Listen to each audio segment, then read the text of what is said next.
पाकिस्तान की तरफ से 81 के गोले हमारे बैंकर पोस्टों के ऊपर गिरने शुरू हो गए और उस गोलों की आवाज ऐसी थी जैसे लग रहा था कि कई सौ या कई हजार वाट का स्पीकर अचानक आदमी के सामने। और सोचो ये इतना बड़ा पार्ट्स है कि अगर हाथी को लग जाए तो हाथी का डायनासोर।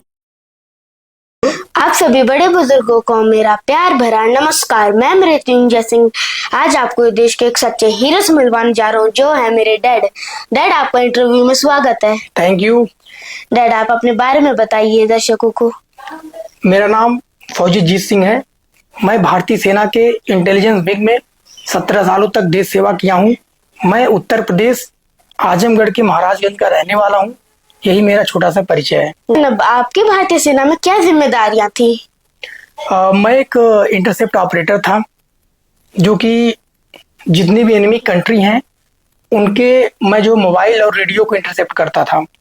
हमारा काम और भी था। हम ड्रोन जामर, जो कोई ड्रोन उड़ाते थे बॉर्डर एरिया पे एनिमी कंट्री के लोग, हम उसके ड्रोन को जाम करके उसको गिरा देते थे बिना एक गोली चलाए ही। मेरी और भी जिम्मेदारियां थी, जैसे कोई एनिमी है वह बॉर्डर एरिया पर कोई नया बैंकर तो नहीं बना रहा है, उसकी कोई नई यूनिट तो नहीं डिप्लॉय हो रही है, या फिर वो हमारे देश के खिलाफ क्या षड्यंत्र कर रहा है। हम लोग इस चीज को इंटरसेप्ट करते थे, उनकी बातों को सुनते थे और जो है सर्विलांस पे लगाते थे, सुनते थे और जो है हम अपनी उसके अनुसार रणनीति बनाते थे। इस तरीके से हमारी बहुत ही अहम भूमिका थी भारतीय सेना में। क्या ये काम सभी फौजी करते हैं या फिर सबका अलग अलग काम होता है?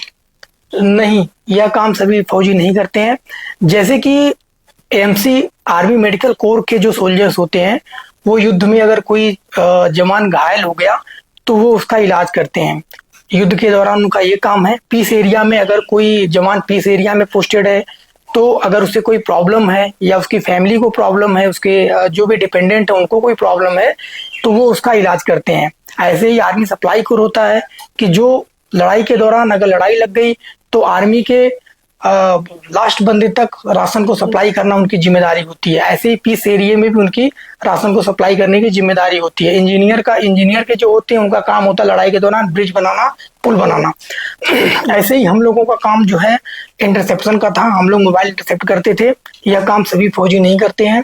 यह केवल गिने चुने काफी जो इंटेलिजेंट होते सेना में, भारतीय सेना में, वही लोग ये काम करते हैं। आपकी भारतीय सेना में क्या अचीवमेंट है? मेरी भारतीय सेना में जो है बहुत सारे अचीवमेंट रहे हैं। मैंने बहुत अच्छे सराहनीय काम किए हुए जिसकी वजह से मुझे 3 साइटेशन मिला हुआ है, जो कि प्रशंसा पत्र जिसको बोलते हैं। मुझे चीफ ऑफ आर्मी स्टाफ का प्रशंसा पत्र मिला हुआ साइटेशन मेरे पास है। मुझे जो है GOC-in-C ईस्टर्न कमांड का मेरे पास साइटेशन है और मेरे पास सिस्कट साइटेशन है, जो कि चीफ इंटीग्रेटेड स्टाफ जिसको बोलते हैं, चीफ इंटीग्रेटेड इंटेलिजेंस स्टाफ। ये तीनों लोगों का मेरे पास साइटेशन है, जो कि प्रत्येक एक फौजी जो सोल्जर होते हैं उनका एक सपना होता है कि मेरे पास इस प्रकार का प्रशंसा पत्र, इस प्रकार का साइटेशन हो, जो कि ये तीनों मेरे पास हैं। मैंने सुना है कि फौजियों की जिंदगी एडवेंचर से भरी होती है। आप भी अपने जिंदगी से जुड़े कुछ एडवेंचर को हमारे दर्शकों को बताओ। सही है, हर फौजियों की जिंदगी में कोई न कोई एडवेंचर होते हैं और ऐसे ही मेरे ही जिंदगी में बहुत सारे एडवेंचर हैं, जो कि मैं प्रमुख 2 घटनाओं को बताना चाहता हूँ। मैं नौशेरा सेक्टर में पोस्टेड था उस समय, तो जिसको ब्रिगेडियर उस्मान साहब ने, जो कि आजमगढ़ और गाजीपुर के रहने वाले थे, आजमगढ़ गाजीपुर मिला के बॉर्डर के रहने वाले थे, उन्होंने नौशेरा को आजाद कराया था। वहीं पर मैं नौशेरा सेक्टर के खलसिया में पोस्टेड था। वहां पर ये बात 13 सितंबर 2016 की है, जब मुझे एक इंटरसेप्ट मिला कि बड़े इमाम साहब का आदेश है सभी पोस्ट को अलर्ट कर दिया जाए। मैंने तुरंत, यह जैसे मुझे इंटरसेप्ट मिला, मैंने तुरंत अपने फॉर्मेशन कमांडर और जो नियर बाई यूनिट्स जो डिपेंडेंट हमारे ऊपर थे, जिनको हमें प्रमुख रूप से इंटेलिजेंस शेयर करना था, मैं उन यूनिट को बताया कि ऐसे ऐसे मुझे इंटरसेप्ट मिला है। लगभग 6 बजे की बात है। 6 बजे जो है नियरली 6 o'clock पाकिस्तान की तरफ से 81 के गोले हमारे बैंकर पोस्टों के ऊपर गिरने शुरू हो गए और उस गोलों की आवाज ऐसी थी जैसे लग रहा था कि कई सौ या कई हजार वाट का स्पीकर अचानक आदमी के सामने बजा दिया जाए। इस तरीके की कर्कश आवाज, ऐसा लग रहा था जैसे कान के पर्दे फट जाएंगे और सीने में लग रहा था कोई हैमर मार रहा है। इतनी भयंकर आवाज निकलती थी गोलों की। 81 के गोले गिरने शुरू हुए। वो 6 बजे से लेकर रात को लगभग 3-4 बजे तक गोलाबारी हुआ। इसके बाद फिर सुबह 6 बजे से लेकर शाम को लगभग 4 बजे तक फिर उनकी गोलाबारी हुई। बहुत बाल बाल बचे थे। इसके बाद हम लोगों ने पाकिस्तान को रिटेलिएट किया था और ढंग से किया था, अच्छे से जवाब दिया था, उनको बहुत बढ़िया से दिया था। कभी मैं उसके बारे में बताऊंगा कि वो वहां पे क्या हुआ था, कैसे कैसे क्या कहानी बनी थी। और दूसरा एक बार हुआ था, मैं सुंदरबनी में लगभग राजौरी के पास पोस्टेड था। वहां पर मैं अपने बैंकर के सामने बैठा हुआ था। सामने बिल्कुल आमने सामने हमारी पोस्ट, इंडियन आर्मी की पोस्ट, सामने पाकिस्तान की पोस्ट। उधर से मुझे एचएमजी के थ्रू मेरे ऊपर फायर किया गया और अचानक मेरे ऊपर एचएमजी का कई राउंड ब्रस्ट मारा गया। और लगभग एक राउंड, जैसे मैं कुछ समझ पाता, मैं बच पाता, एक राउंड मेरे बिल्कुल सर के सामने से ऐसे निकली जैसे कोई चिड़िया उड़ती हो, फर्र की आवाज आता है उसके टकने से उसी तरीके की आवाज फर्र करके एक राउंड मेरे सामने से वो एचएमजी की निकली और मैं बाल बाल बच गया। कई राउंड तो दाएं बाएं चले गए, लगभग कोई 10 मीटर 20 मीटर ऊपर से चला गया, लेकिन एक राउंड तो जो मैं बचा था, वो राउंड आज दिन में मैं बचा के रखा हूं। वो ये राउंड है जिससे मैं बचा था। और ये राउंड आज दिन भी मैं अपनी जिंदगी में एक यादगार पल के तौर पर इसको लेके मैं रखा हूं संजोकर।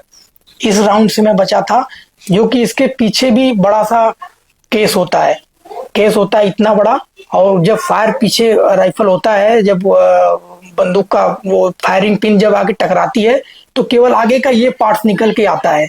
और सोचो ये इतना बड़ा पार्ट्स है कि अगर हाथी को लग जाए तो हाथी का डायनासोर भी फोल्ड हो जाए। ये देखने में लग रहा है लेकिन बहुत बहुत बड़ा है।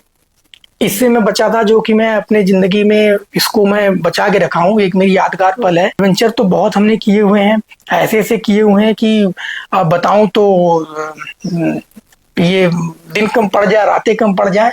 बहुत सारे एडवेंचर है जो मैं धीरे धीरे तुम्हारे माध्यम से अपने दर्शकों को या तुम्हारे दर्शकों को बताता रहूंगा। आप देश के युवाओं को क्या संदेश देना चाहते हैं? मैं देश के युवाओं को यही संदेश देना चाहता हूँ कि भारतीय सेना एक वेल ट्रेन प्रोफेशनल ऑर्गेनाइजेशन है। आप अपना फुल इफर्ट लगाकर भारतीय सेना को ज्वाइन करिए, चाहे आपको अग्निवीर के थ्रू आना पड़े, चाहे आपकी परमानेंट भर्ती है। इसमें आने के बाद आपको एक तरीके से जीने का एक स्टाइल मिलेगा, लाइफ स्टाइल मिलेगी, आपकी जिंदगी बदल जाएगी। अच्छी खासी सैलरी भी है। और सबसे बड़ी बात यह है कि आपको मतलब कि बिना कुछ किए बढ़िया फिटनेस मिलेगा। आप एक डिसिप्लिन सोल्जर की तरह रहेंगे, एक डिसिप्लिन सोल्जर बनेंगे और जहां कहीं जाएंगे आप एक सम्मान भरी नजर से देखे जाएंगे। तो भारतीय सेना एक वेल प्रोफेशनल ऑर्गेनाइजेशन है। आप इस भारतीय सेना को ज्वाइन करिए, यही मेरा युवाओं को संदेश है। इंटरव्यू देने के लिए आपका बहुत बहुत शुक्रिया। Thank you. दोस्तों, इस वीडियो को ज्यादा से ज्यादा लाइक करें और ज्यादा से ज्यादा शेयर करें। ऐसी वीडियोस चैनल पे आती रहेगी। Thank you very much.